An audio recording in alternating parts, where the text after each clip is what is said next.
মাছ মাৰিব গলো মই বিলত নাছিল পানী ধৰম আচৰণ পৱতন চাহে পাৰলৈ চপাই দিয়া না মাছ মাৰিব গলো মই বিলত নাছিল পানী আল্লাহ বিলত নাছিল পানী হাত কৰিব গলো মই নাছিলে দোকানী আল্লাহ নাছিলে দোকানী মাছ মাৰিব গলো মই সাগৰতে ধো আল্লাহ সাগৰতে ধো বিলতে নাই কিয়া মাছ কুয়া থাকিল ৰয়ে কি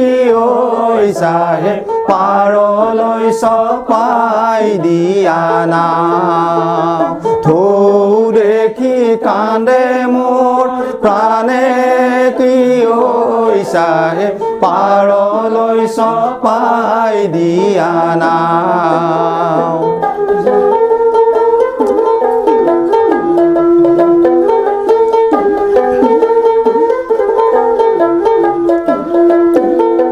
গছো নাই ডালো নাই নাই কোনো খুঁটি আল্লাহ নাই কোনো খুঁটি বতাহতে এটিনুৰ ফুৰে উৰি ঘূৰি আল্লাহ ফুৰে উৰি ঘূৰি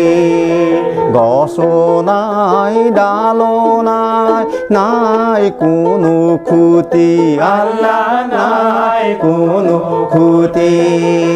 বতাহতে এটিনুৰ ফুৰে উৰি ঘূৰি আল্লাহ ফুৰে উৰি ঘূৰি সেই নূৰৰ পোহৰতে বেহা বেপাৰ খেতি কি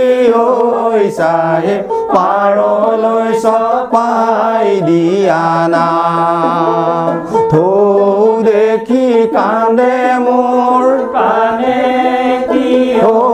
চাহে পাৰলৈ চপাই দিয়া না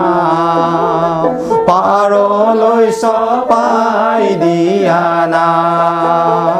পাৰলৈ চপাই দিয়া না আসসালামু আলাইকুম ওয়া ৰাহমাতুল্লাহি ওয়া বাৰাকাতুহু ওয়া মাগফিৰাতুহু। আজি আমি বিশ্বনবী হজৰত মোহাম্মদৰ ফাতেহাই দুৱাজদাহম উদযাপন কৰিছোঁ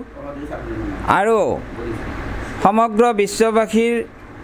মাজত 1444 হিজৰী চন এই ৰবিউল আউৱাল মাহৰ 12 তাৰিখ সোমবাৰে এটা সময়ত এই হিজৰী চন মতে তেখেত পৃথিৱীলৈ আহিছিল আৰু ইছলাম ধৰ্ম প্ৰচাৰ কৰিছিল। বৰ্তমান 1444 হিজৰীৰ তাৰিখত আমি তেখেতৰ এই ফাতেহাই দুৱাজদাহম উদযাপন কৰিছিলোঁ আৰু ইয়াৰ পৰা আমি সমূহ অসমবাসী ৰাইজলৈ বিভিন্ন ধৰ্মাৱলম্বী লোকলৈ আমি ওলগ জনাইছোঁ। ফাতেহা দুৱাজদাহম উপলক্ষে আমি শুভেচ্ছা জনাইছোঁ যাতে ভৱিষ্যতৰ দিনবোৰ আমাৰ সুকলমে চলি যায়, সুখে শান্তিৰে চলি যায়, কোনো অপায় অমংগল নহয়। তাৰ কাৰণে আমি আল্লাহৰ ওচৰত আমি প্ৰাৰ্থনা মাগিছোঁ হিন্দু মুছলিম একেলগে আমি মিলিজুলি থাকিম বুলি আমি যি চিন্তাধাৰা লৈছোঁ